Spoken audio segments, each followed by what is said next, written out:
Hi everyone, happy hour of code. My name is Gretchen Huebner and this is Hannah Boston. We're two members of the Kodable team and we are so excited to bring you the Hour of Code webinar. We're going to go over all of the things that we're going to go over all of the things that you need to do to prepare for the Hour of Code this year. So I am one of the founders of Kodable. This is my, I guess, 7th hour of code. Hooray, yay. Hannah is newer to the Kodable team than 7 years ago, but she is a veteran hour of coder. Hannah, do you want to introduce yourself a little bit? Tell us a little bit about what you do at Kodable. Sure. So I am the instructional designer and coach at Kodable. So my main role is supporting you guys, the teachers, creating teacher guides, videos, anything that you need to do to feel confident teaching coding with your elementary students. And lately I've been making a lot of our student-facing videos. So the videos you might watch to prep for the hour of code, I helped to create those. So if you guys have any questions, recommendations for future videos, lesson plans, worksheets, anything like that, that's what I'm working on. So yeah, I'm really excited for the Hour of Code this year. It's going to be a good one. Yeah, it's going to be great, even though it might be a little bit different. A lot of you submitted questions asking about how to participate in the Hour of Code virtually or in a hybrid model because things are wild right now. Everybody's in a different situation. So we're going to talk a lot about ways that you can do the Hour of Code virtually with your students or practicing social distancing and what have you. So with that, I'm going to hop into the agenda, just tell you guys a little bit about what we're going to cover today. So first and foremost, we're going to start off strong talking about how to do the Hour of Code during a pandemic. And we'll get into how to prepare. And this is the same whether you are in person or teaching virtually. What you need to do to prepare to teach with your students. What will students be doing? So we'll go over some of the tutorials. We'll go over how to log them in or how to tell them to log in if they're doing that from home. Then we'll talk a little bit about how to recognize their achievements, some of the different things that you can see on your teacher dashboard after the hour of code is completed and how you can recognize them. We'll go over some more of our virtual learning tools, and these aren't specific to the hour of code. These are just tools that you can use to use Kodable, but they are very helpful for the hour of code. So we went over them a little bit in our back to school webinar if any of you were at that, but we wanted to be sure to mention all of them here again today. And then we have set aside some time at the end of the webinar for questions and answers. Some of you guys posted questions, but we will also be taking questions from the audience. So there's a little chat window over on the right-hand side of the video, and you can post your questions there. Bree Gray is our Director of Customer Success. She is hanging out in the chat, answering all of your questions. She is the best person to answer questions. So she will get to them as quick as she can. If she doesn't get to it, we'll talk about it on air.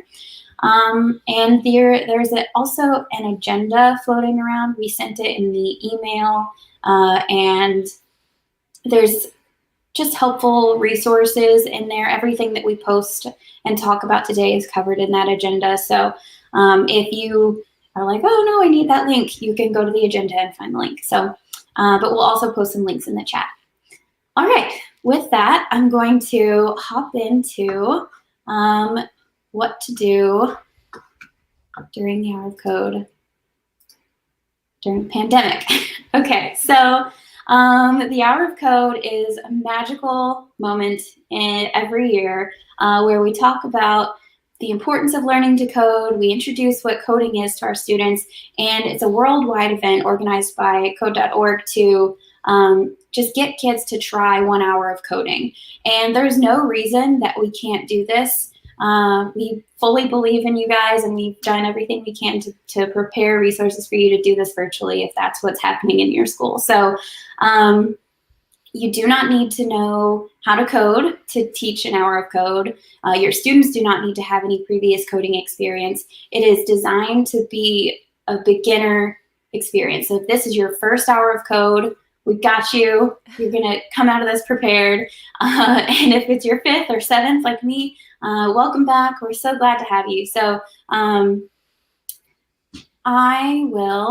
think that's everything. Oh, I did want to make sure to mention that the Hour of Code is an event to honor Grace Hopper, who is a awesome woman, and she was an early pioneer in computer science. She created the first compiler, and every year the Hour of Code is a week-long celebration to celebrate her birthday. She was born on December 7th, and she was an admiral in the U.S. Navy, and she created the first compiler. She's also famous for coining the phrase bug because she found a moth in the room-sized computer that she was working on, and it was causing the computer not to work. So that's where the phrase bug came from. It's from an actual bug. It was a moth stuck in a computer.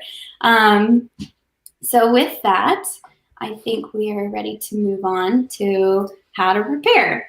So Hannah is going to take you through all of the resources that you can look through to prepare to teach the Hour of Code with your students.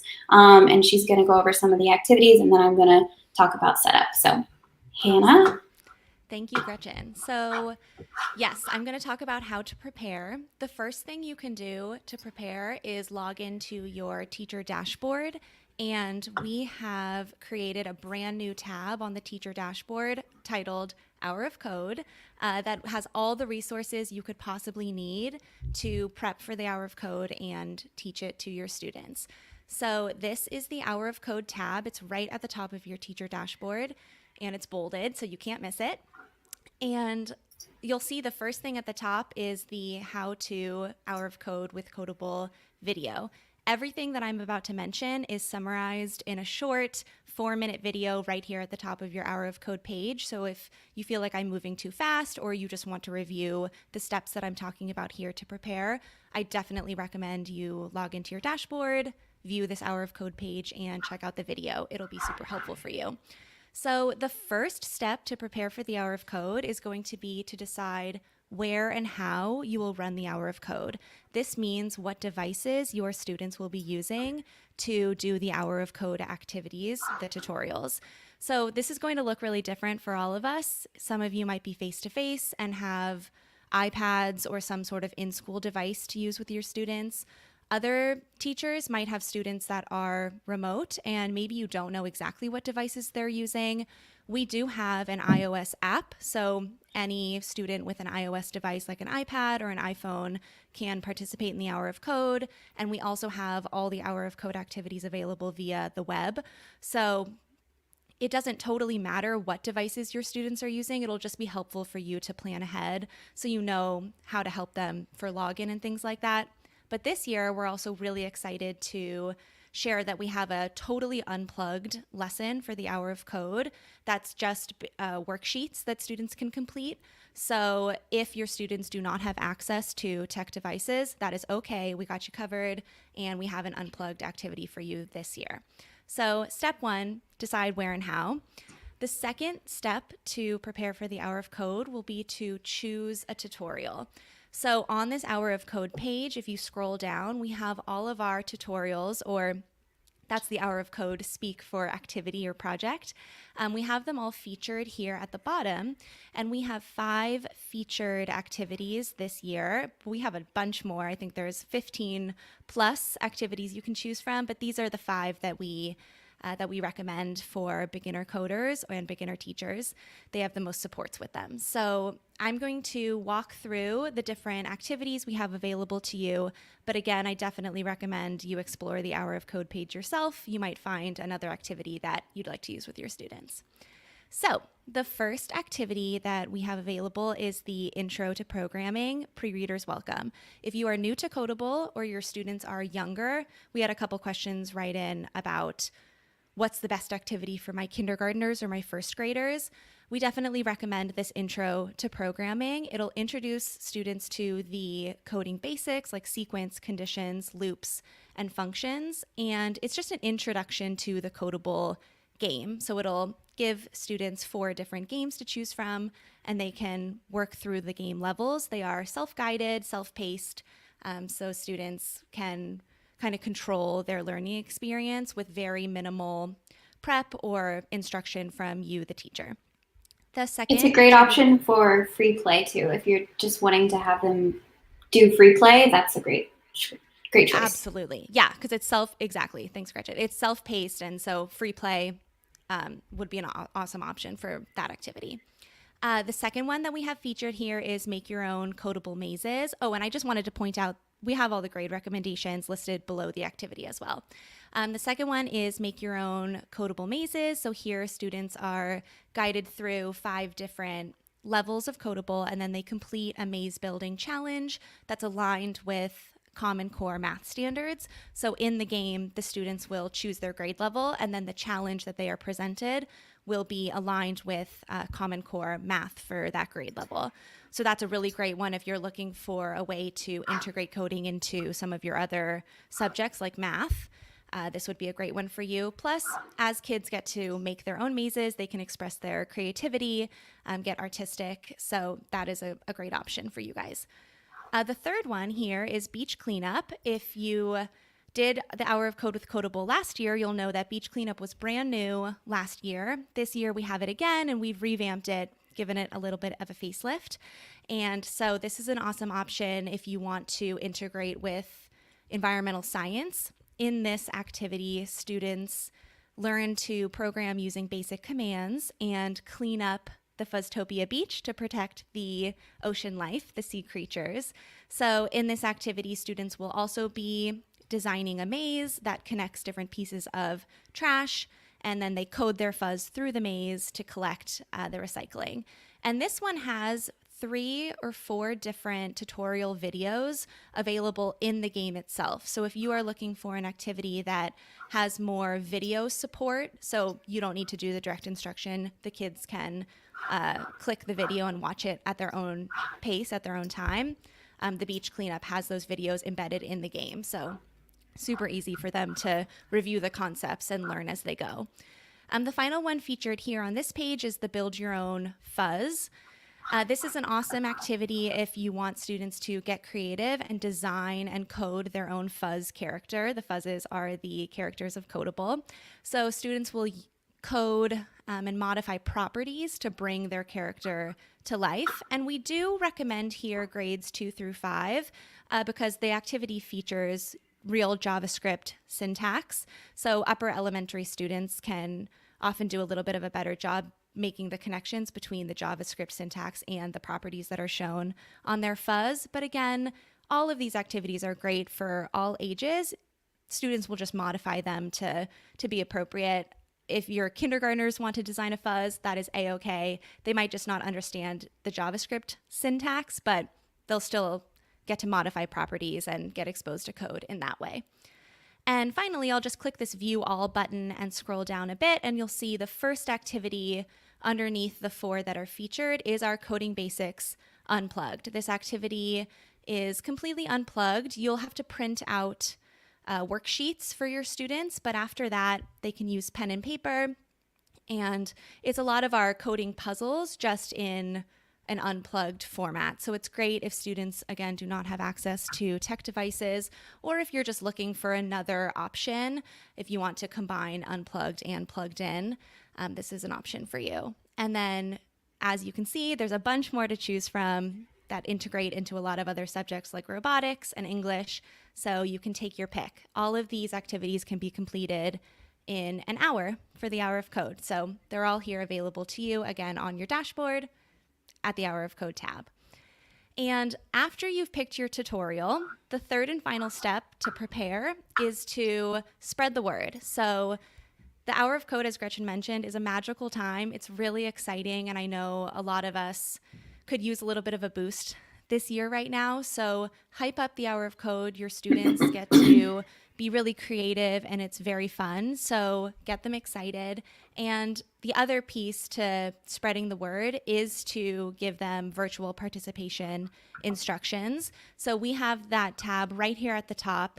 You can download this participation guide. It walks through all the steps students and or their families will need to follow to get logged in and coding. So we wanted to make it as easy for you as possible. If you send this home and students follow all the steps, they should be able to log into the Hour of Code and complete their activity. So you can email those, post it to a class page, hand them out in person, whatever works best for you, but those participation instructions are right there, so you can use them how you need. And I think that covers all of the activities that we have available this year. If you guys have any questions about this page, please let us know. And again, I definitely recommend watching that How to Hour of Code with Kodable video. It summarizes everything I just mentioned in a bit of a shorter package. So with that said, I'm going to pass it back off to Gretchen to go over how to get students set up. Since now you've chosen your tutorial, you can get the students set up and coding. Thank you, Hannah. Yeah. Okay, so I just want to quickly tell you all, make sure that if you're playing in person, if you're using school devices, please make sure that you are updated to the latest version of Kodable so that you have access to the Hour of Code activities.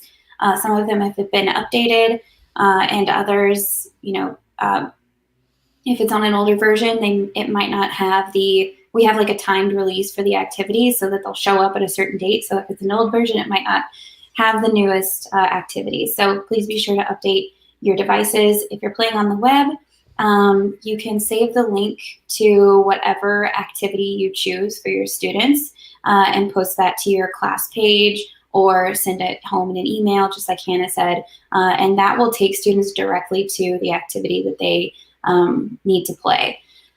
So I'm just going to quickly walk you through what students are going to see and what they're going to do.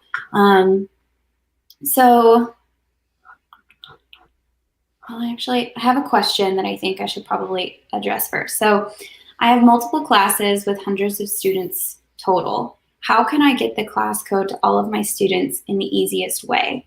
So like Hannah mentioned, I think that there are great ways to send home the class code to students. We're going to go over all of our virtual learning tools at the end of this. And there are 3 different ways that you can actually send home your class code. One of them is with like a PDF that has the class code on it and instructions on how to log into Kodable. So that would be probably my choice, but then there's also like a spreadsheet you can use. There's lots of different options. So we'll go over that at the end. We also have ways to add students in bulk. So if you're planning to use Kodable with a lot of students and you haven't added them to Kodable yet, you can learn more about how to add students in bulk by going to our support center at support@kodable.com. And there you'll find instructions on how to add students in bulk, many classes all at once. We have Google Classroom integration, Clever integration, and we have our own bulk importer if you're planning to do it that way. So lots of options. Okay, so the last thing that I'll say before I show things is that we do encourage, so Kodable is accessible without a Kodable account. So if you are a teacher using Kodable for the very first time and you have not set up an account, you do not have to have an account to use it. You can go to game.kodable.com/hour of code. You can direct your students here, and there's an option to play without saving. So I'm just going to show you how to do that.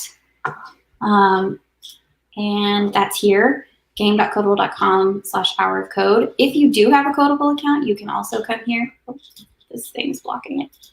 There you go. You can see it's got a play without saving button. And that's where students can go to play, but it will not save their progress. It's a one-time use. They can come back many times, but every time it's going to start them from the beginning. So if you're using Kodable and you don't want to set up classes, that's a good way to do it. However, we do recommend setting up classes just because, number one, it's free. You can use it with as many students as you want. But number two, you're going to have all of their progress saved. You're going to be able to send home instructions. You have access to all of these great resources that Hannah has covered. So I do recommend setting up a class or setting up an account and creating your classes. Like I mentioned, there's lots of ways you can add students in bulk. Okay, with that, I'm going to show you how students are going to log in. So if you're playing on the web and you chose an activity, when you click on that activity, you're going to get this little landing page. This is the link that I would share with your students because they can just click this Play Online button and enter their class code.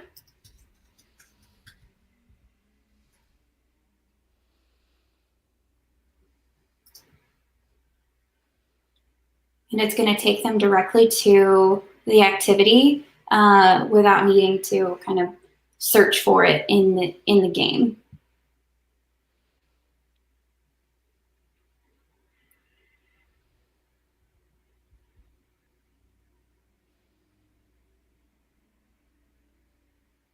All right, here we are, beach cleanup. So I can just click on beach cleanup and start playing. We do have options for instructional videos along with this, and they are accessible from that landing page. And they're also available on our YouTube channel, which you are all on presently. So you can find them there. They're also available on your teacher dashboard on the videos page. So they're available in a lot of different places. And they are also on the lesson plan. So you should have them. So what you would do in this activity, click play, choose your difficulty level. And I'm just gonna show you guys how to play beach cleanup just so that you are familiar with it because sometimes it can be a little tricky. So what you do, you wanna connect all of these recycling bins or the recycling symbols and program your fuzz through the maze. So this is a really simple sequence level. I'm gonna go forward, down, forward, up, forward, back, down, and right to go out. However, it looks like we're going to need a condition. So I'm just gonna add a condition here and we'll talk a little bit about what a condition is. But one thing to point out is that this path can be anything your students want it to be. So it's a lot of creativity involved in this activity. Students thinking about the best way to get through the maze. If you want to encourage them not to use a condition, if they haven't learned what conditions are, they can rearrange this maze to remove the condition. So, and then we have, I forgot the videos are accessible here as well. So here's how to play the easy version of Kodable. Just click that little question mark and it's gonna have Hannah walk them through how to play. So I'm gonna click play.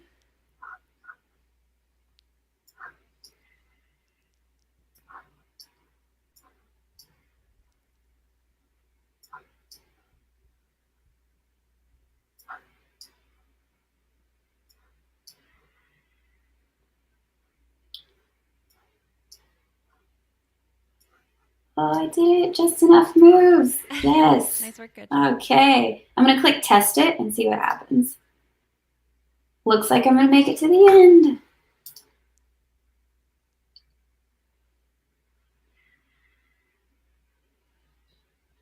Those little penguins are so cute. Okay, so your students can choose to save the maze, and that's going to save it to their projects on your teacher dashboard, and they can also go on to the next level. So that's just a quick demo of how to get students logged in, what they will experience if they're playing beach cleanup.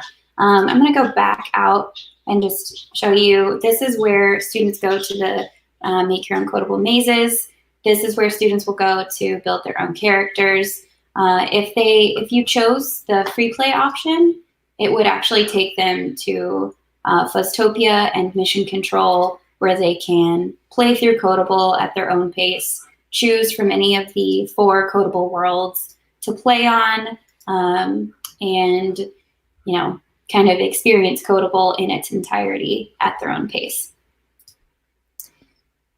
I believe that covers it. Let me just double check my notes real quick. Yeah, I think the only other thing that might be helpful to mention here on the Fuzztopia screen is if your kids do somehow navigate themselves to this screen and you're wondering how to get back to all of those Hour of Code activities, there is a beach hut underneath the home building that has the Hour of Code sign on it. And that's what your students can click in order to get back to the Hour of Code activities. Sometimes it can be tricky if they get kicked out for whatever reason. So that's how they find their way back.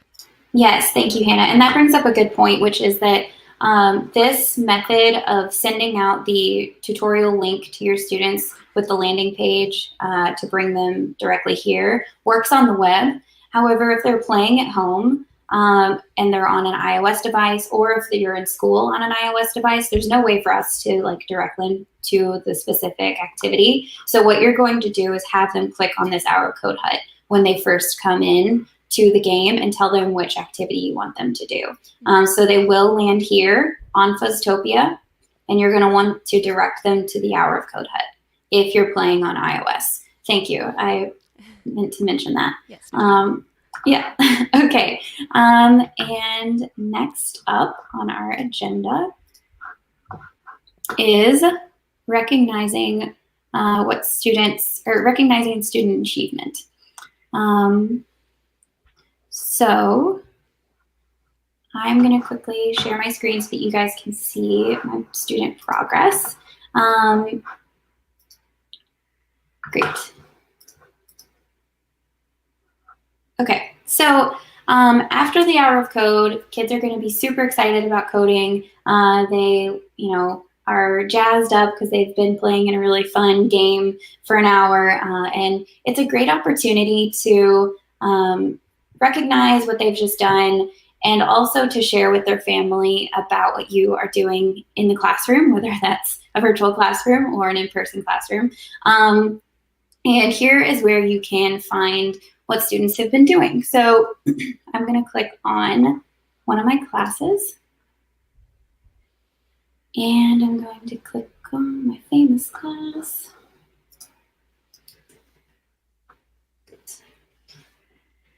Okay, so here I can see my students' progress and everything that they've achieved while they were playing Kodable. This is where you'll find progress from the free play option. So if students are just playing in Kodable, they're playing that Introduction to Programming, Beginner, Pre-Readers Welcome activity. This is where you're going to see their progress. You can view individual students. You can see different levels that they completed. You can see what concepts they were working on. And all of this is being reworked by fabulous Hannah.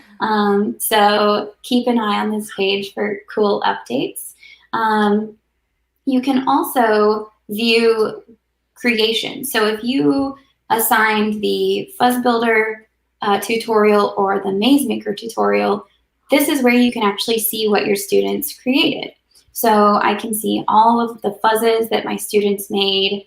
I can actually get a PDF version of that fuzz and send it home to their family and let them see it. It's going to show me the code that the student wrote.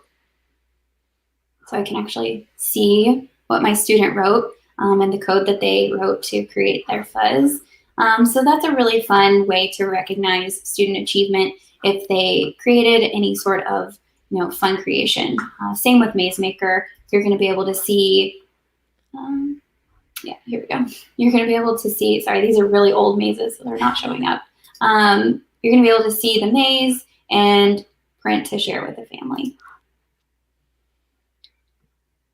And lastly, I will show you where you can find certificates. This is a big hit every year. Everyone wants certificates for their students. So, and it's a great way to recognize what they've been working on. So if you want to download certificates for your students, you just select the classes that you want to include.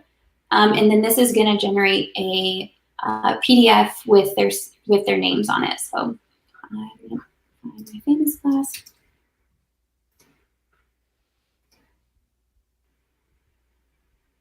And that'll have each individual student a certificate with their name on it for you to send home. All right. One of the questions that we have gotten in the past is how to invest and promote to the outside community, i.e. parents, about what you're doing in the classroom. And I think that A great way to do that, if just the low touch, easy way of doing it, is sharing these resources with them, letting them know what your child has been doing at what their child has been doing at school, and what you're trying to accomplish with it. So we have a very nice letter to families that you can get from our virtual learning page, and here it is. And that's just introducing them to what coding is, why it's important, and what you've been doing with Kodable at school. At school, whether it's in person or remotely. And it also includes their class code on it. So this is a great option if you want to, and it's the same situation where you just generate the PDF and it has student names and their class code. With instructions for parents to log in. So that's a great way to get to both generate, interest and investment from the larger community, but also to get your class code sent home to hundreds of kids all at the same time. So with that, I'm going to hand it over to Hannah, who has more to share about our virtual learning tools. Awesome.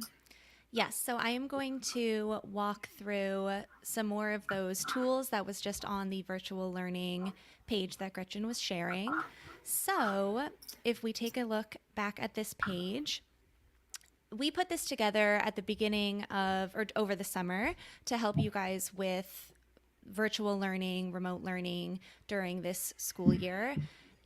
These resources, like Gretchen had mentioned, these will be really useful whether or not you are teaching fully virtually, if you're in a hybrid model, or you are face-to-face. It's just helpful tools, tips and tools that can be used both in a virtual setting and in person. So I'll just walk through what these tools are. Again, you can find this tab. It's right below the Hour of Code tab on your teacher dashboard. So this first section here at the top is awesome. If you haven't used this yet, I highly recommend it. This is a unique URL for all of your classes. So let's say you teach 10 different elementary coding classes and you have a lot of families of your students who are wondering, what is my child's class code? How do they log in? What's their password? They just need support with login. You can send this single URL, you can copy it, post it on a class page, send it in an email to all of the families of your students, no matter what class they're in. And I will just click this so you can see what it looks like. It'll look like this. So the one piece of information that families will need to know is the name of their child's class. So these are all of the classes that I have listed out. If I am a parent and I know my child is in the 5th grade class, they can go to this URL, click this URL, they can view the class, and then choose their child and download login instructions here. So this came to be because we had a lot of requests from teachers who were asking for more support in getting a bunch of login information to a large group of students. So that is the way to do it. Again, I found that right here on the virtual learning resources page. Copy the link, send it out, and they can look up the class code and the password for their child's account, all of that information they might need to have a successful hour of code remotely. Some other useful tools on this page include a student info list. So this is similar information, all of the class codes, passwords, login information for all of your students, exported in a really easy to read CSV. So that's available here. We have the worksheet packets that are also included in the Unplugged Hour of Code activity that you can take a look at. You can download them here as well. Another super useful thing that has been really successful during the COVID shutdowns were video lessons. So if I click view videos, it's going to kick me over to the video tab here on the left, and you can choose between explain videos, so videos that instruct and teach a new concept, as well as create videos that pose some sort of a creative prompt and ask students to complete a project. So beyond the Hour of Code, if you're looking for some support with coding lessons, if you want some instructional videos or some creative activities, you can take a look here on your dashboard. So all of these videos are super short. There's not any that are over 5 minutes long. You can assign them directly to students. You can share a link to your class page, and we have videos for every single concept that we cover in Kodable. And I just wanted to point out in the Create section, we update these pretty regularly. We just had an activity for Halloween, and we had a fall themed activity as well that's unplugged. So if you're still looking for some fall themed content, you can show this video and students complete a short unplugged activity. So that is available to you from the videos section. I'm back at the virtual learning just to go over the last of the tools here. So there's a virtual learning kickoff lesson. If you are new to Kodable, or I guess even if you're not new to Kodable and you're just looking for some sort of structured lesson to introduce or to reacquaint students with the fuzz family of Kodable before the hour of code, definitely check out this kickoff lesson. It's just a slides deck. You can make a copy of it and edit it however you wish, but I included here a bunch of prompts. I included some videos that introduce the fuzz family. There's a couple other tips for getting logged in. It walks students through everything they might need, as well as an introduction to Fuzztopia. So if you want some sort of a lesson to introduce students to Kodable and the fuzz family before you start the hour of code, that is available to you here. Gretchen mentioned the letters to families, and then we also have a blog, the Kodable blog, that we are updating multiple articles a week right now that include tips and tricks for teaching virtually, different unplugged activities, different coding activities in general. So definitely follow our Kodable blog if you're looking for some regularly updated coding content. We're posting a lot over there. And those are the virtual learning resources. Please take advantage of this page. And if you notice anything's missing, if you think, oh, it would be super helpful if I had this feature that I don't see here, please fill out. This is just a link to a Google form. You can make a suggestion. I've been reading through those, and it gives us some inspiration for what to create in the future so we can make this as easy for you guys as possible. And with that, I will move on to the last thing I wanted to share, which is just that if you are new to Kodable and you haven't set up a class yet and you don't know too much about all of the dashboard logistics, I will say that we covered everything you could possibly need to know about setting up a class, managing your classes, adding passwords, changing a class code, all of these things in our back to school webinar. And we've linked to that webinar in the webinar agenda for this Hour of Code webinar. So you can check out that link to the back to school one. It's also on our YouTube page, which I know you can find because you're here already. And that'll just give you a quick rundown if you want kind of a refresher of what Gretchen was talking about with my classes and progress. We go over all of it. So I definitely recommend you check out the back to school webinar if you're looking for more help setting up a class. And then of course, reach out to us if there's still some confusion there, and we can help get you set up before the Hour of Code kicks off next week. And Great. I believe that is it. Hannah, can you turn up? I just realized we had a request for you to turn up your mic, or I guess maybe speak a little louder. Sure. Sorry, everyone. I know we're 38 minutes into this, but that's been a request. So, yes, sorry. Okay, don't worry. No worries. Okay, so I didn't notice, but others have requested it. So I think it's time to move on to Q&A. Mm-hmm. All right, cool. So we have some questions from the audience. One of them that I wanted to be sure to mention is from Karen Oakdahl, a longtime Kodabler. How or does the easy difficulty level migrate into the harder levels as the students progress? And she's talking specifically about the beach cleanup activity, and it does not. So whatever level your students choose, so if they choose the easy level, they're going to stay in the easy level until they're ready to move on to medium or hard, and they can just go back and then press play again and select the medium or hard difficulty level. With each level of difficulty, I should have mentioned this earlier, they're going to have new concepts that they can incorporate into their maze designs. There's also going to be fewer bins to put in their solution. So, for example, with easy, the options are sequence and conditions, and they have, I think it's 8 or 9 bins for their answer. With the medium, they can incorporate loops, and they have 1 less bin. And with the hard activity, they can add functions, and that has 2 fewer bins than the easy mode. So I just wanted to be sure to clarify that. We also had some questions if there can be more than 1 teacher on a class, and there cannot be. There's only 1 teacher per class. However, on the Kodable Premium plan, you do have the option to, if you're an admin, add multiple teachers, and so you can actually view student progress. You can add the classes for your teachers if you need to, but that is on the premium version of Kodable only. Okay, and then I wanted to address some of those are the questions from the chat.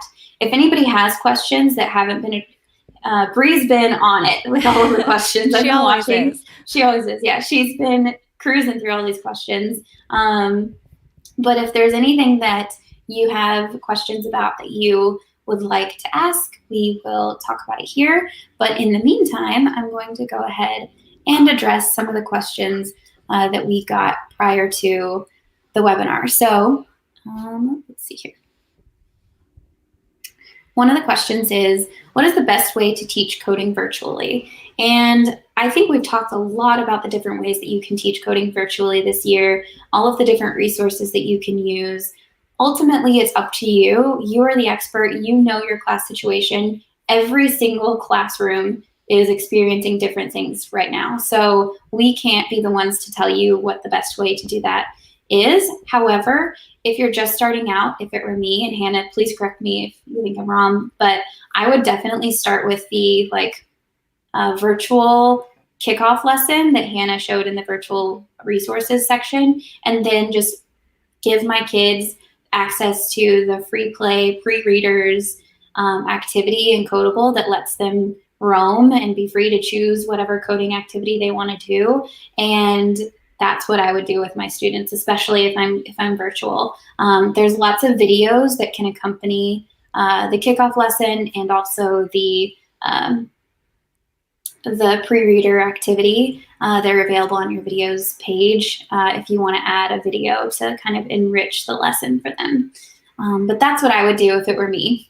Hannah, anything you want to add to that? Yeah, I agree. I think that, we've been adding video lessons to the dashboard.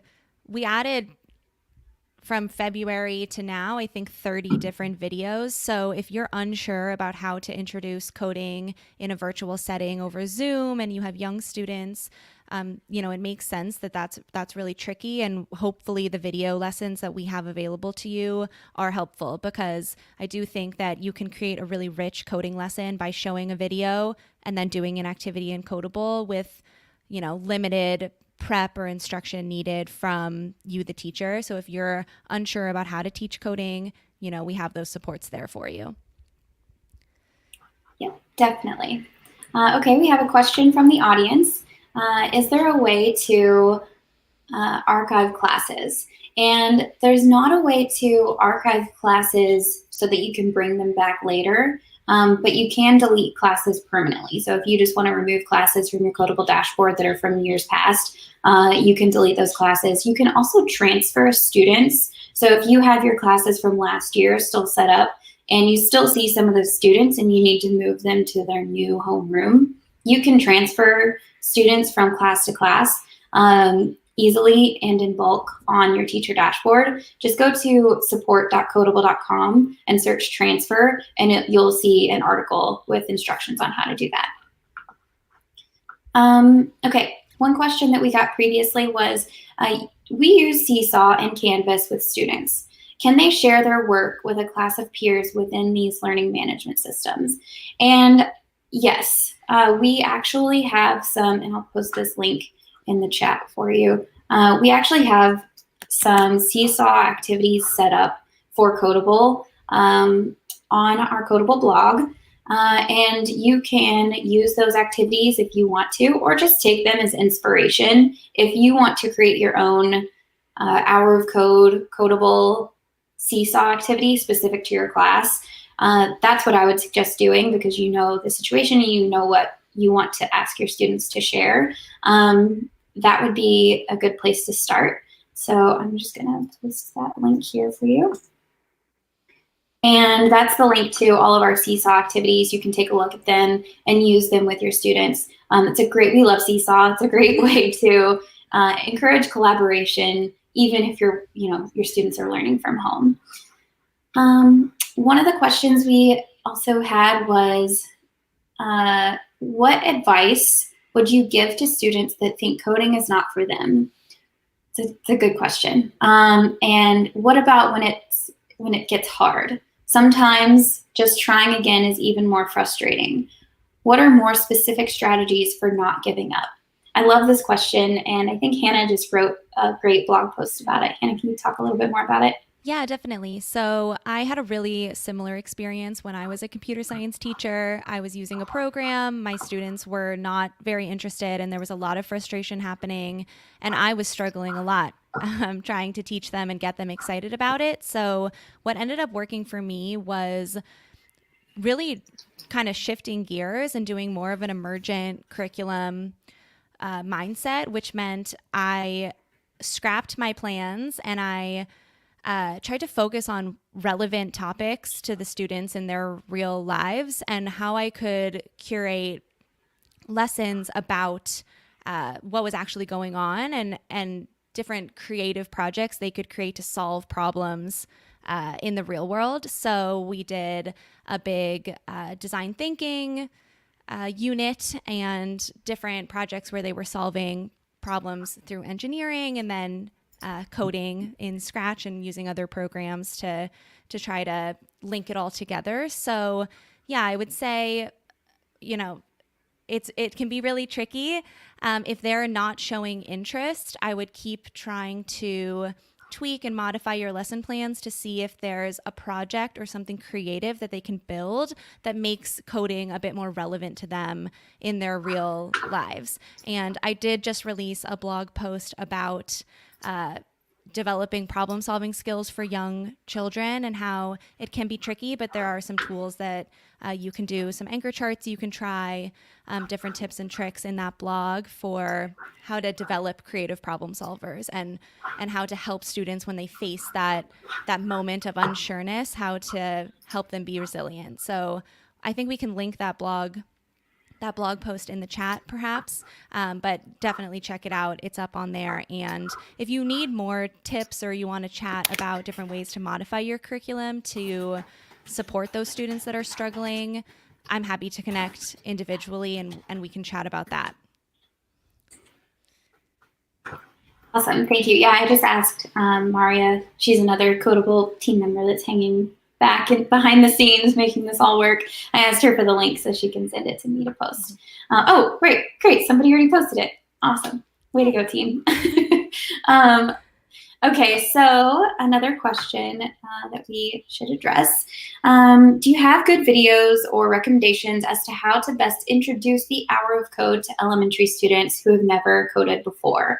Yes, that's a great question. I have 2 videos that I'm going to link in the chat for you. One of them is a video from Kodable that we created with some Kodable kiddos, and it's just so much fun. We made it a few years ago. Them explaining what the hour of code is, why it's cool, why coding is fun, and what you should do, if you're another kid and you're interested in coding. So I'm going to link to that here. And then there's also a video by code.org that I think is really great, that has a lot of celebrities and famous people and other, notable people talking about what coding is and why it is important to learn. So that's also linked here. Let me check the chat, see if we have any other questions. Nothing so far. Okay. I'll move on to the next question. How do I optimize the use of Kodable for a remote-only class with students with disabilities? What are recommended strategies? So Hannah, do you want to take this one? Sure. So I would, again, that remote kickoff lesson that I shared on the virtual learning resources page, I think that would be really helpful for students of any developmental level because it does have a lot of pictures and steps that are clearly mapped out. So I think in terms of introducing Kodable, having that kind of map where you can follow slide by slide, picture by picture, step by step can be really helpful for kids who have for students who have disabilities.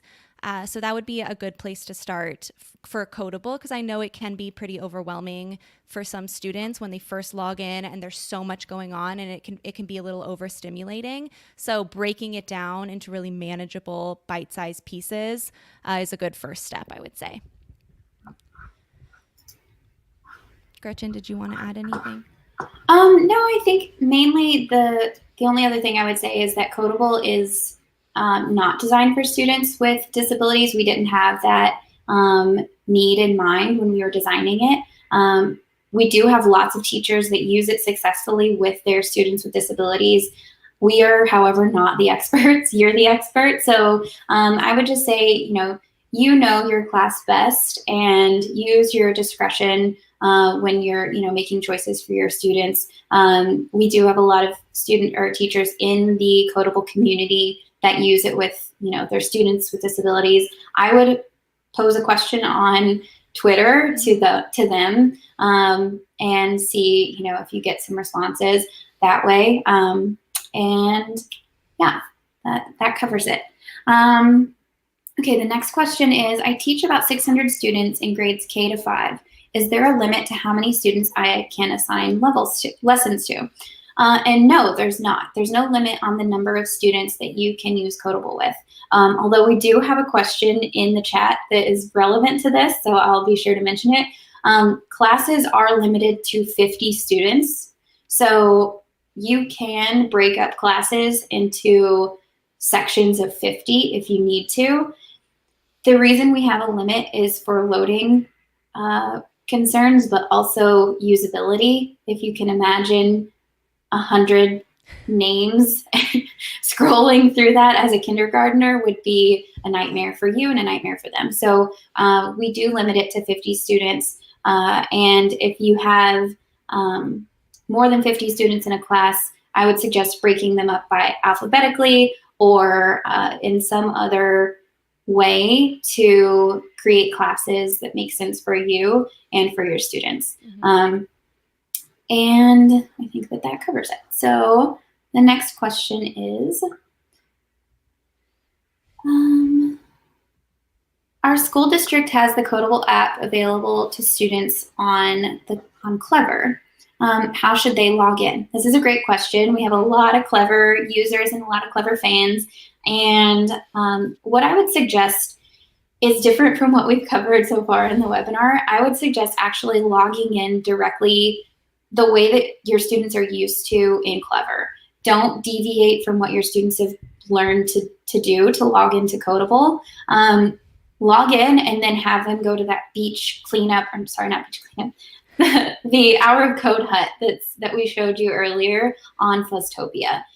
So what you would do is just have them log in with Clever and then click on the Hour of Code hut underneath of the little home, and that will direct them to all of the Hour of Code activities. Yeah, and I included an image of that Hour of Code hut in the webinar agenda. So you know exactly what image kids are looking for when they log in. So hopefully it's easy to find. Yes, definitely. Okay, are there any other questions? We've covered it all in just under an hour. So, but if anybody has any final questions you'd like us to address, please post them into the chat. We'll wait a couple of minutes, but maybe a minute. But I think that we've covered most everything. Thank you all so much for joining us, for participating, for being brave enough to be a teacher in this wild year. We really appreciate you all. I know that it's been difficult. I know that there's been a lot of uncertainty. So we really appreciate you all. We are glad that you joined us, and we are glad you're planning to do the Hour of Code this year, because it's such an important activity for our students, to just get them engaged in learning and get them engaged in learning about a skill that's going to be useful for the rest of their lives. So I think that that's everything. We don't have any other questions. Bree has posted the agenda again in the chat, so everything that we've talked about is linked in there. If you have any other questions, you can always reach out to us at support@kodable.com.